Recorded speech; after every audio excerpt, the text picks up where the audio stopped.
استخارہ کہتے ہیں خیر طلب کرنے کو. یہ باب استفعال سے جب کوئی آتا ہے، استنصار مدد حاصل کرنا، مدد لینا، استخارہ خیر طلب کرنا، خیر حاصل کرنا. اور اس کی ایک دعا جو ہے وہ ایسی ہے کہ جو حضور نے، صحابہ کہتے ہیں، ہمیں ایسے سکھائی جیسے قرآن، یعنی اتنے اہتمام کے ساتھ وہ دعا سکھائی. وہ دعا پڑھتے رہنا یہ ایک مستقل گویا کہ انسان کا استخارہ ہونا چاہیے. اس کے معمولات میں کوئی بھی مسئلہ درپیش ہے تو آدمی دعا کرے، اللہم انی استخیرک بعلمک واستقدرک بقدرتک. اے اللہ، میں تیرے علم سے خیر مانگتا ہوں اور تیری جو قدرت ہے اسی سے قدرت چاہتا ہوں کہ مجھے بھی کچھ طاقت حاصل ہو جائے. اللہم انی استخیرک بعلمک واستقدرک بقدرتک واسألک من فضلک العظیم، اور مانگتا ہوں تجھ سے تیرا بہت بڑا فضل.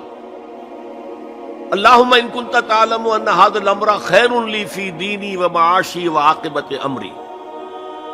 اے اللہ، تیرے علم میں اگر یہ کام جو میں کرنے چلا ہوں یا یہ رشتہ جو ہم کو تجویز کر رہے ہیں، اگر تیرے علم میں یہ ہے کہ یہ ہمارے لیے دین اور دنیا اور آخرت کے اعتبار سے بہتر ہے، فقدر ہو لی، تو وہ ہمارے لیے، اس کو ہمارے لیے آسان کر دے، میسر کر دے.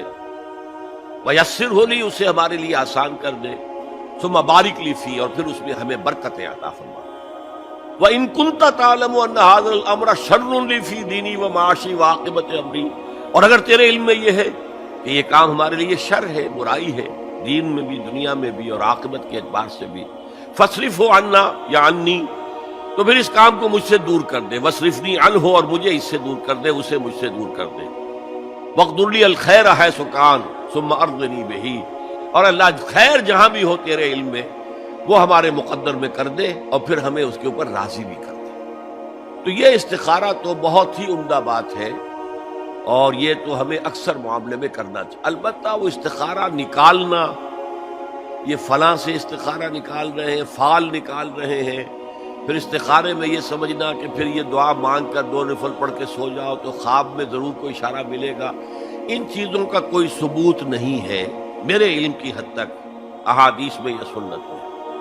بہرحال اگر اللہ تعالیٰ اشارہ کر دے کوئی خواب کے اندر تو بھی کوئی بعید بات تو نہیں ہے، لیکن یہ کہ اصل میں دعا استخارہ جو ہے بس وہ ہے اصل استخارہ، اور وہ بہت عمدہ چیز ہے، اور وہ ایمان کے عین مطابق ہے کہ اللہ ہم نہیں جانتے، تو جانتا ہے. ہم شارٹ سائٹڈ ہیں، ہمیں یہ چیز اچھی لگ رہی ہے، ہمیں پتہ نہیں شاید اس کے پیچھے کوئی بری چیز چلی آ رہی ہے.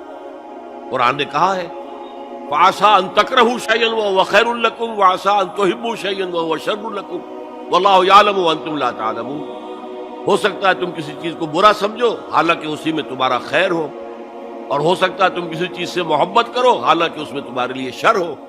اللہ جانتا ہے، تم نہیں جانتے. تو اسی کو کہتے ہیں تفویض الامر الی اللہ، اپنا معاملہ اللہ کے حوالے کر دو. اللہ تو اگر اسے ہمارے لیے خیر سمجھتا ہے تو آسان کر دے، اگر شر سمجھتا ہے تو ہم سے دور کر دے.